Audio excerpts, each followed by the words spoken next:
வேந்தர் டிவி நேயர்களுக்கு வணக்கம். இது சிம்ஸ் வழங்கும் ஹலோ டாக்டர் நிகழ்ச்சி. இந்த நிகழ்ச்சியில் ஒவ்வொரு நாளும் ஒவ்வொரு மருத்துவர்களை அணுகி நம்மளுடைய சந்தேகங்களை நம்ம கேட்டு வரோம். அந்த வகையில் இந்த நாளிலும் உங்களுக்கு மருத்துவம் சம்பந்தமான ஏதேனும் சந்தேகங்கள் இருந்துச்சுன்னா நீங்கள் ஸ்க்ரீனில் தெரிகிற நம்பருக்கு கால் பண்ணி உங்களுடைய சந்தேகங்களை கேட்கலாம். இந்த நாள் நிகழ்ச்சியில் நம்ம இடையில் ரியூமட்டாலஜி டாக்டர் மிஸ்ஸஸ் திலகவதி மேம் வந்திருக்காங்க. அவங்கள ஃபர்ஸ்ட் ஷோக்கு நம்ம வெல்கம் பண்ணிக்கலாம். வணக்கம் மேம். வணக்கம். எப்படி இருக்கீங்க ma'am? Fine, thank you. Okay ma'am. Ma'am, இன்னைக்கு நம்ம மயோசைட்டிஸ் நோயை பற்றி நம்ம பேச போகிறோம் இல்லைங்களா? மயோசைட்டிஸ் நோய் அப்படின்னா என்ன மேம்? ஓகே, இப்போது மூட்டுக்களில் எப்படி ஒரு இன்ஃப்ளமேஷன் வந்தால் மூட்டு அழற்சி சொல்கிறோமோ அது மாதிரி மசில்ஸில் வருது, தசையில் வரக்கூடிய அழற்சி நோயை பேர் மயோசைட்டிஸ். அதாவது தசையில் எந்த தசைகள்னு வேணால், எஸ்பெஷலி இந்த எலும்புகள் சம்மந்தப்பட்ட, அதாவது ஸ்கெலிட்டல் மசில்ஸ்ன்னு சொல்லுவோம், அதில் வரக்கூடிய வீக்கங்கள், வலிகள். ஸோ அந்த மசில்ஸ் வீங்கி போகிறச்ச அதோட செயல் இழப்பு ஏற்படும். ஸோ அது பேர் தான் myositis. Inflammation of the muscle myositis, தசை அழற்சின்னு கூட தமிழில் சொல்லிக்கலாம். Okay ma'am. இப்போது இந்த மயோசைட்டிஸ் நோய் எதனால் வருது மேம்? ஓகே, இப்போ மயோசைட்டிஸ் வரதுக்கு சில காரணங்கள் இருக்குது. சில பேருக்கு மரபணு பிரச்சனைகள், ஜெனட்டிக் ஃபேக்டர்ஸ்ன்னு சொல்லுவோம். சில நோய்களுக்கு சில ஜெனட்டிக் டிசீசஸ் அசோசியேட்டடாக இருக்கும். அந்த மாதிரி சில பேருக்கு மரபணுக்கள், இந்த மாதிரி மரபணுக்கள் இருக்கிறது அவங்களுக்கு மயோசைட்டிஸ் வர்றதுக்கு வாய்ப்புகள் இருக்குது. அது அல்லாமல் சில கிருமிகள், வைரஸ் கிருமிகள், பாக்டீரியா கிருமிகள், ஃபார் எக்ஸாம்பிள் ஹெச்ஐவி இருக்கிறவங்களுக்கு, எய்ட்ஸ் நோய் இருக்கிறவங்களுக்கு சதை அழற்சி நோய்கள் வரலாம். சில மருந்துகள் கூட அது மாதிரி சதை அழற்சி உண்டு பண்ணலாம். இதெல்லாம் ஒரு ரிஸ்க் ஃபேக்டர் தான். ஒரு பேஷண்ட்டுக்கு ஒரு மரபணு பிரச்சனை, ஒரு ஜெனட்டிக் பேக்ரவுண்ட் இருக்குன்னு வைங்க, அவங்களுக்கு ஒரு வைரஸ் கிருமியோ இல்லை ஒரு மருந்து, தசை அழற்சியை உண்டு பண்ணக்கூடிய ஒரு மருந்துகள் கொடுத்தாலோ அவங்களுக்கு இந்த மாதிரி வரலாம். இது யூஸ்வலாக பரம்பரையாக வரக்கூடிய நோய்கள் கிடையாது.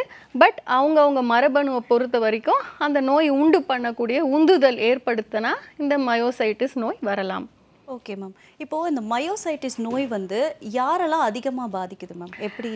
ஓகே, யூஸ்வலாக மயோசைட்டிஸ் லேடிஸ்க்கு காமனாக பார்க்குறோம். பெண்களுக்கு ஆண்களை விட கொஞ்சம் பெர்சன்டேஜ் அதிகம். ஒரு 2 பெண்கள் பாதிக்கப்பட்டால் ஒரு ஆண், அந்த மாதிரி பெர்சன்டேஜ் ஆஃப் மயோசைட்டிஸ் பெண்களுக்கு அதிகமாக காணப்படுகிறது. இது 2 ஏஜ் குரூப் சொல்லுவாங்க. மயோசைட்டிஸில் 2-3 டிஃப்ரெண்ட் டைப்ஸ் ஆஃப் மயோசைட்டிஸ் இருக்குது. ஸோ அந்த 2 டைப்பு மயோசைட்டிஸில் யூஸ்வலாக 2 ஏஜ் குரூப் இருக்கும். ஒன்று குழந்தைங்களுக்கு. ஸோ மயோசைட்டிஸ் பெரியவங்களுக்கு தான் வரணும் அப்படின்னு கிடையாது, வயசானவங்களுக்கு தான் நோய்கள் வரணும்னு அவசியம் கிடையாது. ஸோ குழந்தைகளுக்கும் வரலாம். ஒரு 5லேருந்து 15 வயது குழந்தைகள், எஸ்பெஷலி டீனேஜ் பர்சன்ஸுக்கு, அண்ட் எல்டர்லி, மிடில் ஏஜ், ஒரு 45 to 65 இயர்ஸ், 45 வயதுலேருந்து 65 வயது. ஸோ 2 எக்ஸ்ட்ரீம்லேயும் மயோசைட்டிஸ் வரலாம். அதனால் குழந்தைங்களுக்கு வரக்கூடாது, பெரியவங்களுக்கு தான் அந்த நோய் வரணும்னு கிடையாது. எந்த ஏஜ் குரூப் வேணால் அஃபெக்ட் பண்ணலாம். யூஸ்வலாக பார்க்குறது சிறு வயது, நடுத்தர வயது, இந்த 2 ஏஜில் தான் ஒரு பீக் பார்க்குறோம் நாங்கள். Okay okay ma'am. Okay ma'am. இப்போது நம்மக்கிட்ட ஒரு காலர் பேசுகிறதுக்கு வர, நம்மக்கிட்ட ஃபஸ்ட்டு பேசலாம். வணக்கம். இது சிம்ஸ் வழங்கும் ஹலோ டாக்டர் நிகழ்ச்சி. யார் இங்கிருந்து பேசுகிறீங்க மேம்? நான் சேலத்துலேருந்து விஜயராணி பேசுகிறேங்க மேம். ஓகே மேம், நீங்கள் டாக்டர் கிட்ட உங்களுடைய சந்தேகத்தை கேட்கலாம். ஓகே. வணக்கம்மா, சொல்லுங்கள். என்ன உங்களுக்கு சந்தேகம் என்னன்னு சொல்லுங்கம்மா. அம்மா, என் 20 வயசு ஆகுதுங்கம்மா. சரிம்மா. பாப்பாவுக்கு ஒரு கால் மட்டும் வீக்கா அப்பப்போ வரும் போகுங்கம்மா. சரிம்மா. ரொம்ப ஸ்ட்ரெயின் பண்ணா காலு முட்டி வரைக்கும் வலி வந்துருதுங்கம்மா. நாங்களும் ஆர்த்தோ டாக்டரை பார்த்தோம். சரிம்மா. பார்த்துட்டு தைராய்டு டெஸ்ட், அந்த பிளட்டு கரெக்டா ஓடுதான்னு அந்த ஸ்கேனு எல்லாமே எடுத்து பார்த்துட்டோம். எல்லாமே நார்மலா இருக்குதுங்கம்மா. சரிம்மா. கையில் ஏதாவது பிரச்சனைகள் இருக்கா? கால் மூட்டு மட்டும்தான் வலி இருக்குங்களா? அதாவது பாதத்துலேருந்துமா முட்டி வரைக்குங்கம்மா ஸ்ட்ரெயின் பண்ணா வீங்கிட்டு ரொம்ப வலியாகுது. சரிம்மா, இதுக்கு கொஞ்சம் ரத்த பரிசோதனை, யூரின் டெஸ்ட் இதெல்லாம் பண்ண வேண்டியது இருக்கும் அவங்களுக்கு. ஏன்னா ஒரு யூஸ்வலாக மூட்டு பாதம் 2 பக்கம் பாதிக்கப்படு இருக்கும். நீங்கள் ஒரு சைடு மட்டும்தான் இருக்குன்றீங்க உங்கள் பெண்ணுக்கு. அதனால் அவங்களுக்கு ரத்த பரிசோதனை தேவைப்பட்டால் ஸ்கேனு இதெல்லாம் பண்ணி பார்த்துட்டு, நீங்கள் ருமட்டாலஜிஸ்ட் எந்த ஏரியாவில் இருக்கீங்களோ அவங்க பக்கத்தில் இருக்க ருமட்டாலஜிஸ்ட்டை பார்த்தா அவங்களுக்கு என்ன தீர்வுன்னு சொல்லுவாங்கம்மா. அம்மா, பாப்பாவுக்கு தைராய்டு, உப்பு, அப்புறமேலு எக்ஸ்ரே எடுத்தாங்கம்மா. சரிங்கம்மா. காலில் ரத்தம் எப்படி இருக்குன்னு ஸ்கேன் பண்ணாங்கம்மா. சரிங்கம்மா.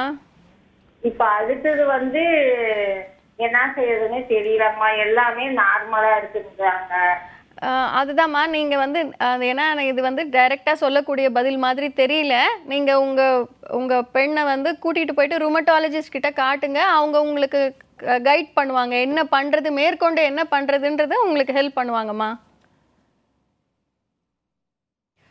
ஓகே மேம், ரொம்ப நன்றி டாக்டர். ஓகே, இப்போ அடுத்த காலர் கிட்ட நம்ம பேசலாம். வணக்கம், இது சிம்ஸ் வழங்கும் ஹலோ டாக்டர் நிகழ்ச்சி. யார் இங்கிருந்து பேசுறீங்க? திருப்பூர் மேடம். சொல்லுங்கம்மா, இப்போ உங்களுடைய சந்தேகத்தை நீ டாக்டர் கிட்ட பேசலாம்.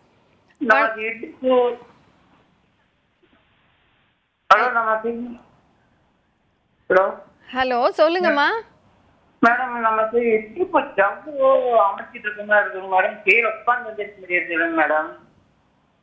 நீங்கள் கேட்குற கேள்வி எனக்கு சரியா புரியலம்மா. மேடம் உங்களோட வாய்ஸ் வந்து பிரேக் ஆகுது. உட்காந்து இருக்கு. ஹலோ மேம், உங்களோட வாய்ஸ் வந்து பிரேக் ஆகுது. உங்களோட டிவி வால்யூம் கம்மி பண்ணி. ஓகே மேம், நெக்ஸ்ட் காலர் கிட்ட பேசலாம். ஹலோ, இது சிம்ஸ் வழங்கும் ஹலோ டாக்டர் நிகழ்ச்சி. யார் இங்கிருந்து பேசுறீங்க?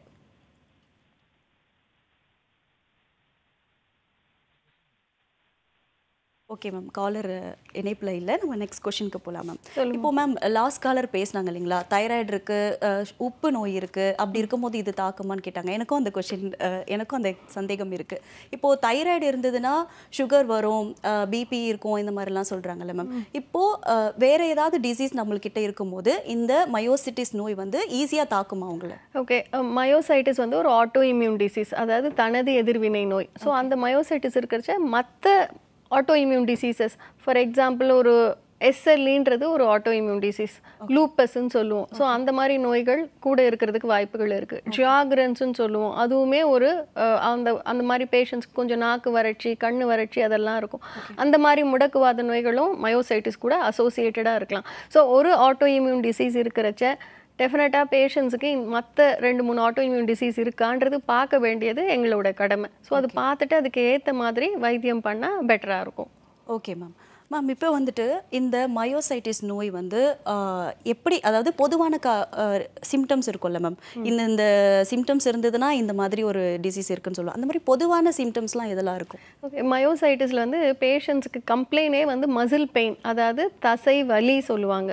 யூஸ்வலாக வலின்றதை விட அவங்களால அவங்களோட ஆக்டிவிட்டீஸே பண்ண முடியாது. அதோட சிவியாரிட்டியை பொறுத்து வெறும் வலியோட நிறுத்தலாம். அப்படி இல்லைன்னா அவங்க கீழே உட்காந்து எழுந்துக்கிறதுல சிரமம் இருக்கலாம். உட்காந்து வித்தவுட் ஹெல்ப், ஒரு துணை இல்லாமல் எழுந்துக்க முடியாது. படிக்கட்டு ஏறி இறங்குறதுல சிரமம் இருக்கும். அவங்க யாராவது பிடிச்சிட்டு போகிறதோ இல்லை கைப்பிடியை பிடிச்சிட்டு போகிறதோ தான் முடியும். ஈவன் டாய்லெட் சீட்டில் உட்காந்து எழுந்துக்கிறது கூட அவங்களுக்கு சிரமமாக இருக்கலாம். அவங்க வந்து படுக்கையில் திரும்பி படுக்கிறதுக்கோ இல்லை தலை வாடுறதுக்கோ அதெல்லாம் கூட சிரமமாக இருக்கலாம். ஸோ முக்கியமான அறிகுறி என்னன்னு பார்த்தா தசை வலி அண்ட் தசை துவண்ட மாதிரி இருக்குது, வீக்னஸ் இருக்குது டாக்டர், எனக்கு நார்மலாக இருக்க மாதிரி இல்லை, எனக்கு எஸ்பெஷலி வந்து தொடை அண்ட் தோள்பட்டை இதுதான் முக்கியமான மசில் குரூப்ஸ். ஸோ தசை எல்லா இடத்துலையும் இருக்குது.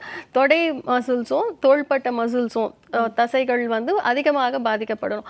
அதனால அவங்களுக்கு அந்த வேலை செய்ய முடியாமல் எனக்கு ரொம்ப வீக்காக இருக்குது, நடக்கிறச்ச எனக்கு ஸ்ட்ரென்த் இல்லாமல் கீழே விழற மாதிரி இருக்குது. ஸோ இதெல்லாம் தான் அவங்களுடைய காமன் அறிகுறிகள். Okay ma'am, okay. இப்போ காமன் அறிகுறின்னு சொல்லிட்டு நீங்கள் வந்து தொடையும் ஷோல்டரும் வந்து பெயின் அதிகமாக இருக்குன்னு சொல்லியிருந்தீங்க மேம். இப்போது வேறு ஏதாவது சிம்டம்ஸ் இருக்கும், இப்போ அதோட சம்மந்தமாக வேறு ஏதாவது சிம்டம்ஸ் இருந்ததுன்னா பர்டிகுலராக இது வந்து இந்த டிசீஸ் தான் அப்படின்னு நம்ம சொல்லுவோம்ல மேம், அந்த மாதிரி ஏதாவது சிம்டம்ஸ்? ஜுரம் இருக்கலாம், காய்ச்சல் இருக்கலாம், நாள்பட்ட காய்ச்சல், அறிகுறி என்னன்னு கண்டுபிடிக்க முடியாத இன்ஃபெக்ஷன் இல்லை ஆனால் ரொம்ப நாளாக ஜுரம் இருக்குது அப்படின்னா, வெயிட் லாஸ் இருக்கலாம், எடை குறையிறது இருக்கலாம், அண்ட் மூட்டுக்கள் பாதிக்கப்படலாம். இது ஒரு முடக்குவாத சம்மந்தப்பட்ட ஆட்டோ இம்யூன் டிசீஸ்ன்றனால மூட்டுக்களில் வலி இருக்கலாம். ஸோ பேஷண்ட்ஸ் வந்து எங்களுக்கு கணுக்கால் வலி இருக்குது, ஃபிங்கர்ஸ் பெயின் இருக்குது. அடுத்தது முக்கியமான அறிகுறி வந்து தோல் சம்மந்தப்பட்டது. ஸோ இது வந்து மயோசைட்டிஸ் இல்லாமல் தோலுலேயும் அந்த ஆட்டோ இம்யூன் எஃபெக்ட் இருக்கும். டெர்மட்டோ மயோசைட்டிஸ், டெர்மட்டாலஜினா ஸ்கின் ரிலேட்டட், மயோசைட்டிஸ்னா மசில். ஸோ ஸ்கின் அண்ட் மசில்ஸோட சேர்த்த அறிகுறிகள். அவங்களுக்கு வந்து ரேஷஸ் வரலாம். ஸோ எஸ்பெஷலி வெயிலில் போனால் சன்லைட் அலர்ஜி வந்ததுன்னா ஸ்கின் ரேஷஸ் வரலாம். அண்ட் கை விரல்களில், கழுத்தில், பின்பக்கத்தில் இங்கெல்லாம் வந்து தோல் வந்து தடிமானமாக இருக்கிறது, ஸ்கின் ரேஷஸ் வரலாம். ஸோ அது ஒரு முக்கியமான அறிகுறிகள் அவங்கள பொறுத்த வரைக்கும். ஸ்கின்னில், மசில்ஸில், ஜாயின்ஸில் அண்ட் ஃபீவர், வெயிட் லாஸ் இதெல்லாம் ஒரு அசோசியேட்டட் கூட சம்மந்தப்பட்ட அறிகுறிகள். Okay ma'am, super ma'am. Next ஒரு காலர் இருக்காங்க, உங்ககிட்ட பேசலாம் மேம். வணக்கம், இது சிம்ஸ் வழங்கும் ஹலோ டாக்டர் நிகழ்ச்சி. யார் இங்கிருந்து பேசுறீங்கம்மா? சிவகங்கை மாவட்டம் சிங்கம்லேருந்து பேசுகிறோம். பாத்திமா. ஓகே மேம், உங்களுடைய சந்தேகத்தை நீங்க டாக்டர் கிட்ட கேட்கலாம் மேம். சொல்லுங்க ஃபாத்திமா மேடம், சொல்லுங்க என்ன ப்ராப்ளம்? எனக்கு 48 வயசு ஆகுது. கை மூட்டு வலி வந்து பயங்கரமா இருக்கு, பெருவலி கீழே மணிக்கட்டு வலி. சரி, எதனால வருது தெரியல, கை வீங்கிருக்கு, பயங்கரமான வலியா இருக்கு. தூங்கும் போது 2 மணிக்கு மேலாம் பயங்கரமான வலி வருது. எவ்வளவு நாளா இருக்குமா? 2 மாசமாவே இருக்கு. சரிம்மா, 2 பக்கமும் இருக்கா? 2 மணிக்கட்டுமே வலி வீக்கம் இருக்குங்களா? ஆமா, ஃபர்ஸ்ட் 1 மணிக்கட்டுல இருந்துச்சு, இப்போ அதுக்கு அடுத்து 1 மணிக்கட்டுல வந்துருக்கு. சரிம்மா, உங்களுக்கு வந்து கொஞ்சம் ஒரு முடக்குவாத அறிகுறிகள் மாதிரி தான் இருக்கு. இந்த 2 பக்கம் மணிக்கட்டு வீக்கம் வலி, காலையில 3 மணிக்கு மேல வலி இருக்கிறது, இதெல்லாம் முடக்குவாத அறிகுறிகளா தான் இருக்கு உங்களுக்கு. டெஃபினட்டா நீங்க வந்து ருமட்டாலஜிஸ்ட பார்க்கணும், ரத்த பரிசோதனை பண்ணணும். அதை பார்த்துட்டு முடக்குவாதம்னு கன்ஃபார்ம் பண்ணாங்கன்னா அதுக்குரிய மருந்துகள் தருவாங்க, கட்டாயம் எடுத்துக்கணுமா நீங்க. சரிம்மா, தேங்க்யூ மேடம். நன்றிம்மா. வணக்கம், இது சிம்ஸ் வழங்கும் ஹலோ டாக்டர் நிகழ்ச்சி. யார் இங்கிருந்து பேசுறீங்க? ஹலோ மேடம், நான் ஓகே மேம், உங்களுடைய சந்தேகத்தை நீங்க டாக்டர் கிட்ட கேட்கலாம். சரிங்க மேடம். வணக்கம், சொல்லுங்கம்மா.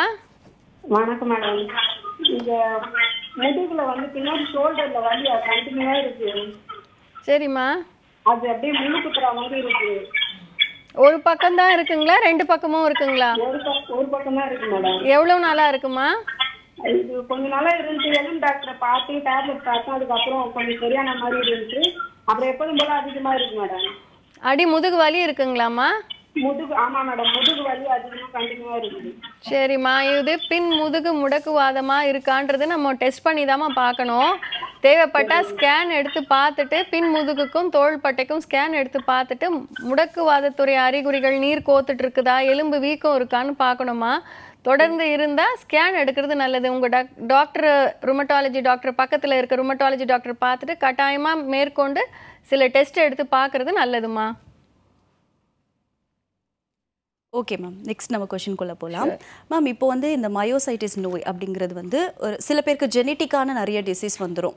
அந்த மாதிரி இப்போ அப்பாவுக்கு தாத்தாக்கு அம்மாவுக்கு இருந்துச்சுன்னா நம்மளுக்கு வரும். அந்த மாதிரி இந்த மயோசைட்டிஸ் நோய் வந்து ஒரு பரம்பரை நோயா, ஒரு ஜெனட்டிக்காக வருமா? இல்லை, இது பரம்பரை நோய் கிடையாது. அவங்கவுங்க ஜீனை பொறுத்து தான் வருமே ஒழிய ஃபெமிலியல் கிடையாது. ஒருத்தர்கிட்ட இருந்து இது வந்து டெஃபினட்டாக கண்டேஜியஸ் கிடையாது. அதுவும் நான் சொல்ல விரும்புகிறேன். ஸோ ஒருத்தருக்கு மயோசைட்டிஸ் இருந்ததுன்னா அவங்க கூட பழகிறதுனாலையோ ஒன்றா இருக்கிறதுனாலையோ தொடுறதுனாலையோ பரவக்கூடிய நோய் கிடையாது. அதே மாதிரி அப்பாவுக்கு தாத்தாக்கு இருந்ததுன்னா குழந்தைங்களுக்கு வரும்ன்றது கிடையாது. இது பரம்பரை நோய் அல்ல.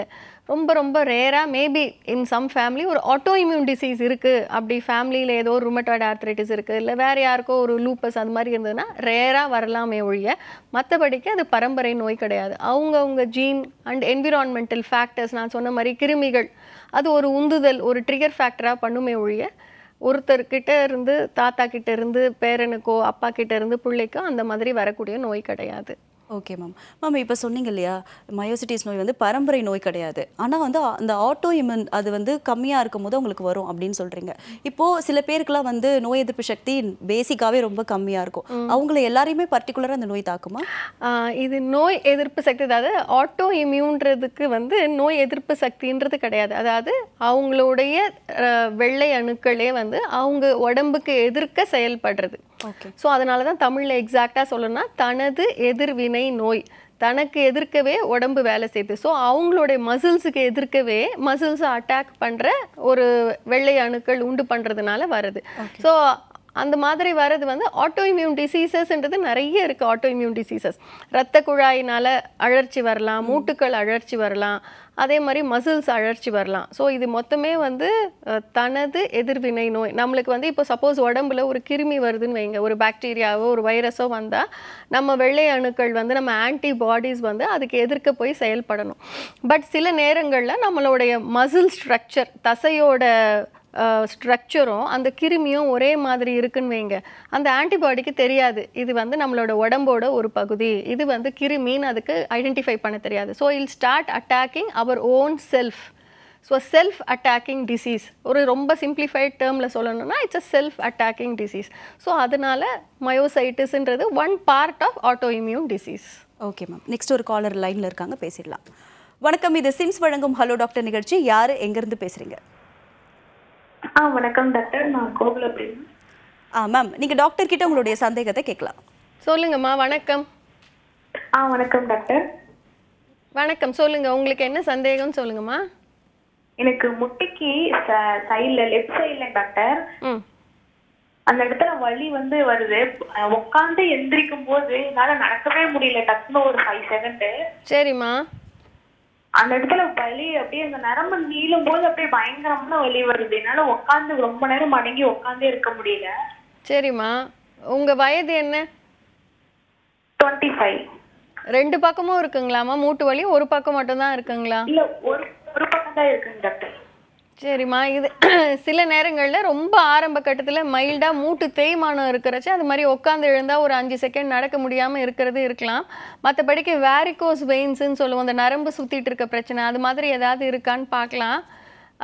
நீங்கள் சொல்கிற அறிகுறிகள் முடக்குவாத அறிகுறிகள் மாதிரி தெரியல. ஏன்னா நான் சொன்ன மாதிரி யூஸ்வலாக 2 பக்கமும் இருக்கும், வீக்கம் இருக்கும், எழுந்தால் ஒரு அரை மணி நேரத்துக்காவது சிரமம் இருக்கும். ஸோ ஒரு 5 செகண்ட் பெயின்ன்றது ஒன்று நீங்கள் ரொம்ப ஸ்ட்ரெயின் பண்ணி ஒர்க் பண்ணுற மாதிரி இருக்கலாம், இல்லை நரம்பு சுற்றுற பிரச்சனை இருக்கலாம், இல்லைனா ரொம்ப ஆரம்ப கட்ட மூட்டு தேய்மானமாக இருக்கலாம். அதுக்கு மேற்கொண்டு நீங்கள் டெஸ்ட் எடுத்து பார்த்தாதாம நம்மளால் சொல்ல முடியும். நன்றி டாக்டர். நெக்ஸ்ட் காலர் கிட்ட பேசலாம். வணக்கம், இது சிம்ஸ் வழங்கும் ஹலோ டாக்டர் நிகழ்ச்சி. யார் எங்கேருந்து பேசுகிறீங்க? சார், நாங்கள் நாமக்கல் மாவட்டங்க, ராசிபுரம் வட்டம். ஓகே சார், நீங்க டாக்டர் கிட்ட உங்களுடைய சந்தேகத்தை கேட்கலாம். வணக்கம் சார், சொல்லுங்க. என்ன ப்ராப்ளம் சொல்லுங்க சார். மேடம், இந்த L4 L5ங்கிறது ரைட் சைடில் ஏகப்பட்டது வலியா இருக்குதுங்க. கிட்டத்தட்ட ரொம்ப வருஷமாவே இருக்குது. சரிங்க. நாங்கள் ஒரு மருத்துவரை போய் பார்த்தோம். சரிங்க. ஸ்கேன் பண்ணி பார்த்ததுல வந்து எலும்பு தேய்மானமா இருக்குது அப்படின்னு சொல்லி எனக்கு ஒரு ரிப்போர்ட் கொடுத்துருக்காங்க. சரிங்க. எங்க தொழில் பாத்தீங்கன்னா பூரா எல்லாம் வெயிட் தூக்குற தொழில் தாங்க. சரிங்க. எனக்கு ரொம்ப வலி ஓவரா இருக்குதுங்க. சரிங்க. அதாவது இது வந்து ருமட்டாலஜி சம்மந்தப்பட்டது இல்லை. இது மொத்தமே வந்து நீங்கள் ஸ்பைன் சர்ஜன் பார்க்கணும். நீங்கள் உங்களுக்கு வலி ரொம்ப ஜாஸ்தியாக இருந்தால் சில நேரங்களில் அந்த டிஸ்க் ப்ராப்ளம்னால தான் உங்களுக்கு அந்த பெயின் வருது. சில நேரங்களில் அந்த பின் முதுகில் இன்ஜெக்ஷன் போட்டால் கொஞ்சம் ரிலீஃப் இருக்கும் உங்களுக்கு. பட் டெஃபினட்டாக நீங்கள் இந்த வெயிட் தூக்குறதெல்லாம் அவாய்ட் பண்ணுறது ரொம்ப நல்லது. ஃப்யூச்சருக்கு, எதிர்காலத்துக்கு ரொம்ப நல்லது. நீங்கள் இந்த வெயிட் லிஃப்ட் பண்ணுறதுக்கு எல்லாம் அவாய்ட் பண்ணுறது. அண்டு நீங்கள் பார்க்க வேண்டிய டாக்டர் ஸ்பைன் சர்ஜனை பார்க்கணுங்க. வணக்கம், இது சிம்ஸ் வழங்கும் ஹலோ டாக்டர் நிகழ்ச்சி. யார் இங்கிருந்து பேசுறீங்க? ஹலோ, மேம், உங்களோட வாய்ஸ் பிரேக் ஆகுது. உங்களோட டிவி வால்யூம் கம்மி பண்ணிட்டு பேசுங்க. ஓகே. சொல்லுங்க மேம்.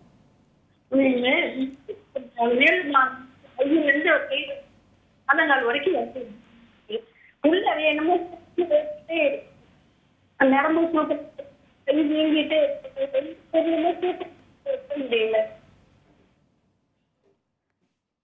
ஓகே மேம், வாய்ஸ் ரொம்ப பிரேக் ஆகுது. நம்ம நெக்ஸ்ட் காலர் கிட்ட பேசிடலாம். வணக்கம், இது சிம்ஸ் வழங்கும் ஹலோ டாக்டர் நிகழ்ச்சி. யார் எங்கிருந்து பேசுறீங்க?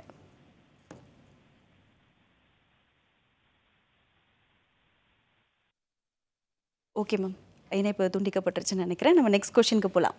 மேம், இப்போ வந்து மயோசைட்டிஸ் நோய் வந்து ஒரு 2 வருஷம் 3 வருஷம் ஒருத்தவங்களுக்கு இருந்தது அப்படின்னா நெக்ஸ்ட்டு வந்து அது வந்து கேன்சர் வர்றதுக்கு வாய்ப்புகள் இருக்குன்னு நம்ம கேள்விப்பட்டிருக்கோம். ஸோ அது எப்படி மேம், கண்டிப்பாக அது கேன்சர் வந்துருமா 2-3 வருஷம்? அதாவது இது வந்து கேன்சரை உண்டு பண்ணாது. ஆனால் சில cancer types, for example breast cancer, இல்லை லங்ஸ் நுரையீரல் கேன்சர், இல்லை தொண்டை குழாய் கேன்சர், நேசோஃபெரிஞ்சியல் கேன்சர், ஸோ அந்த மாதிரி கேன்சர்ஸ் வந்து மயோசைட்டிஸ் கூட அசோசியேட்டடாக இருக்கலாம். ஸோ மயோசைட்டிஸ் ஆஸ் சச் கேன்சராக மாறாது. ஆனால் கேன்சர் இருக்கிற பேஷண்ட்ஸுக்கு இந்த மாதிரி மயோசைட்டிஸ் வரதுக்கு வாய்ப்புகள் இருக்குது.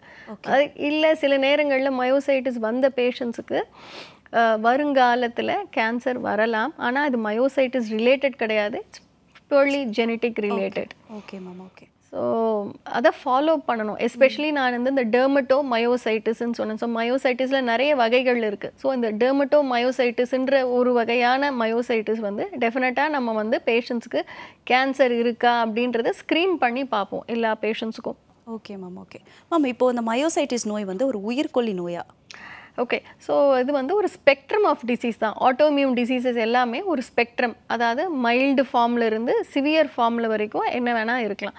ஸோ அதோட சிவியரஸ்ட் ஃபார்மில் டெஃபினட்டாக அது வந்து உயிர் பாதிக்கக்கூடிய ஒரு நோய் தான் சொல்லலாம். எதனால் அப்படின்னா, இப்போ எப்படி அந்த தசைகள்லாம் வந்து இன்ஃப்ளமேஷன் ஆகுது, அது மாதிரி பேஷண்ட்ஸ்க்கு வந்து நுரையீரலில் இன்ஃப்ளமேஷன் வரலாம், நுரையீரல் சுருக்கம் வரலாம், இன்டர்ஸ்டீஷியல் லங் டிசீஸ் ILDன்னு சொல்லுவோம். அது மாதிரி இருதய மசில்ஸை அஃபெக்ட் பண்ணலாம், ஹார்ட் மசில்ஸை அஃபெக்ட் பண்ணலாம். அதனால் அவங்களுடைய ஹார்ட் பீட், ஹார்ட் ஃபங்க்ஷன், இருதய துடிப்பு, இருதய வேலை இதெல்லாம் வந்து பாதிக்கப்படுறதுக்கு வாய்ப்புகள் இருக்குது. ஸோ அந்த மாதிரி கட்டத்தில் வந்து டெஃபினட்டாக அது வந்து உயிரை பாதிக்கக்கூடிய ஒரு நோய் தான். ஸோ எல்லாருக்குமே பாதிக்குமா அப்படின்றது டெஃபினட்டாக கிடையாது.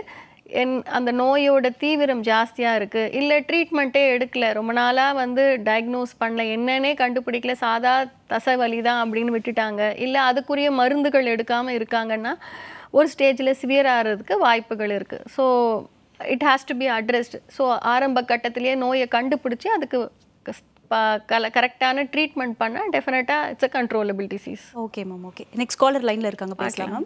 வணக்கம், இது சிம்ஸ் வழங்கும் ஹலோ டாக்டர் நிகழ்ச்சி. யார் எங்கிருந்து பேசுகிறீங்க?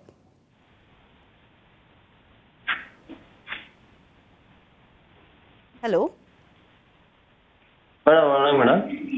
சார், உங்களுடைய சந்தேகத்தை நீங்கள் டாக்டர் கிட்ட கேட்கலாம் சார். வணக்கம் சார், சொல்லுங்க. வணக்கம் சொல்லுங்க சார், உங்க சந்தேகம் என்ன? மேடம், மம்மிக்கு வந்து கை காலில் வந்து வாதம் அஃபெக்ட் ஆனிச்சு ஒரு 2 இயர்ஸ் முன்னாடி. சரிங்க. அப்புறம் அது டாக்டர் கிட்ட பிளட் டெஸ்ட் எடுத்து செக் பண்ணும்போது கிளியர் ஆயிடுச்சுன்னு சொன்னாங்க. சரிங்க.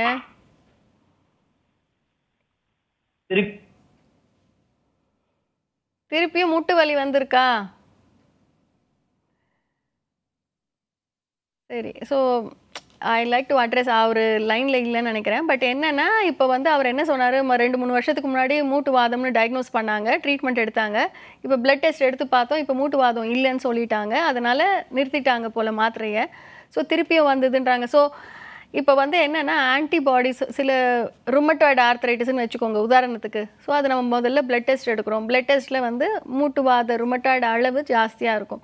ட்ரீட்மெண்ட் ஆக ஆக அதோட அளவு குறைஞ்சி 0வாக கூட ஆகலாம். பட் மாத்திரைகளை பேஷண்ட்டாக நிறுத்தக்கூடாது. ஸோ பேஷண்ட்டாக நிறுத்தினா திருப்பியும் அது வரதுக்கு வாய்ப்புகள் இருக்குது. இது சில பேருக்கு வந்து சில மாதங்கள், சில வருடங்கள் போட வேண்டியது இருக்கும் மாத்திரைகள். சில பேருக்கு அதையும் தாண்டி இன்னும் கொஞ்சம் நாள் போட வேண்டியது இருக்கும். ஸோ மாத்திரையை வந்து பேஷண்ட்டாக நிறுத்தவே கூடாது. ரத்தம் டெஸ்ட் அவங்களா சம்டைம்ஸ் எடுத்து பார்ப்பாங்க, எடுத்து பார்த்துட்டு நார்மல் ஆகிடுச்சு, ஸோ இது வந்து நிறுத்திடலாம் நம்மளே மாத்திரை, அந்த மாதிரி நிறுத்திட்டா திருப்பியும் அதோட அளவு ஜாஸ்தி ஆகிறதுக்கு வாய்ப்புகள் இருக்குது. திருப்பியும் முதல்ல இருந்து they have to start treatment. அதனால் எப்போவுமே வந்து வித்தவுட் டாக்டருடைய ஆலோசனை இல்லாமல், அவங்களோட அட்வைஸ் இல்லாமல் மாத்திரைகளை நிறுத்தக்கூடாது. முடக்குவாதத்தை பொறுத்த வரைக்கும் நீங்களாக எந்த ஒரு முடிவும் பண்ணக்கூடாது. அன்லெஸ் அங்கே டாக்டர் நிறுத்தினாலொழிய நீங்கள் நிறுத்தக்கூடாது. ஓகே மேம், இன்னொரு காலர் லைனில் இருக்காங்க, பேசிடலாம். வணக்கம், இது சிம்ஸ் வழங்கும் ஹலோ டாக்டர் நிகழ்ச்சி. யார் எங்கிருந்துமா பேசுறீங்க? ஹலோ, சேலத்துலேருந்து பேசுகிறேங்க. ஓகே, உங்களுடைய சந்தேகத்தை நீங்கள் டாக்டர் கிட்ட கேட்கலாம் மேம். ஓகே, வணக்கம், சொல்லுங்கம்மா. என் கை டாக்டர், எனக்கு இந்த கையை மேல் கையிலேருந்து கீழே வரைக்கும் உள்ளார என்னமோ புறுபுறுன்னு ஓடிக்கிட்டே இருக்குங்க. நரம்பு அப்படி சுடுக்கிற மாதிரி இருக்கு, கை வீங்கிக்கிட்டே இருக்கு. சுகர் இருக்குங்களா? இல்லைங்க, அது இல்லைங்க, செக் பண்ணி. வீக்கம் வருதுங்களா இல்லை நரம்பு வீக்கம் இருக்குங்க, நரம்பு வீக்கம் இருக்குது. அதே மாதிரி காலில் பாதத்துக்கிட்ட நல்லா வீங்கி இருக்குது, முட்டியில். சரிம்மா, எவ்வளோ நாளாக இருக்குமா இதெல்லாம்? 1 மாசமா இருக்குதுங்க. சரிம்மா, அப்போ டெஃபினட்டாக நீங்கள் டெஸ்ட் பண்ணி பார்க்க வேண்டியது இருக்குமா. வீக்கம் இருக்குது, வலி இருக்குன்னா மூட்டு வாதமாக இருக்கலாம். அதனால் நீங்கள் வந்து பிளட் டெஸ்ட் எடுத்து பார்த்துட்டு ருமட்டாலஜிஸ்ட்டை கன்சல்ட் பண்ணுங்கள். அப்போ உங்களுக்கு என்னென்னு பண்ணுன்றதுன்னு மேற்கொண்டு சொல்லுவாங்கம்மா. சரிங்க. ஓகே மேம், இப்போது இந்த மயோசைட்டிஸ் நோய் வந்து குணப்படுத்தக்கூடிய ஒரு நோயா, க்யூரபிள் டிசீஸா மேம்? ஓகே, இப்போ வந்து ஆட்டோ இம்யூன் டிசீசஸ் எல்லாம் வரதுக்கு ஒரு காரணம் கிடையாது. இப்போ ஃபார் எக்ஸாம்பிள் ஒரு டிபி இருக்குன்னு வைங்க, அது டிபி கிருமினால வந்தது அப்படின்லாம். பட் முடக்குவாத ஆட்டோ இம்யூன் டிசீசஸுக்கெல்லாம் நிறைய காரணங்கள், ஒரு environmental factors, hormones, genetic, familial, அது மாதிரி மல்டிபிள் ரீசன்ஸ், நிறைய காரணங்கள் இருக்குது. அதனால் autoimmune diseases can be controlled. But control ஆனாலே போதுமானது. இப்போ சுகர் எப்படி நம்ம கண்ட்ரோல் பண்ணால் as patient can have a comfortable life, அது மாதிரி மயோசைட்டிஸ் இஸ் கண்ட்ரோலபிள் டிசீஸ். க்யூரபிளான்றது ஒன்லி ஃபாலோஅப்பில் நம்மளால் சொல்ல முடியும். பட் நிறைய மருந்துகள் இருக்குது, புதுவிதமான மருந்துகள்லாம் இருக்குது. அதனால் definitely it's a controllable disease. So only thing, patient வந்து ஆரம்ப கட்டத்திலே வெரி ஏர்லி ஸ்டேஜ் வந்தாங்கன்னா treatment will be easy. Okay ma'am. இவ்வளோ நேரம் நான் கேட்ட கேள்வியாக இருக்கட்டும், நேர்கள் கேட்ட கேள்வியாக இருக்கட்டும், எல்லாத்துக்கும் ரொம்ப பொறுமையாகவும் தெளிவாகவும் அழகாகவும் விளக்கம் கொடுத்ததுக்கு ரொம்ப ரொம்ப நன்றி. நன்றி, வணக்கம். நன்றி மேம். இது சிம்ஸ் வழங்கும் ஹலோ டாக்டர் நிகழ்ச்சி. இந்த நிகழ்ச்சியில் மற்றொரு நிகழ்ச்சியில் உங்களை சந்திக்கும் வரை உங்களிடமிருந்து விடைபெறுவது நான் ஜெனி.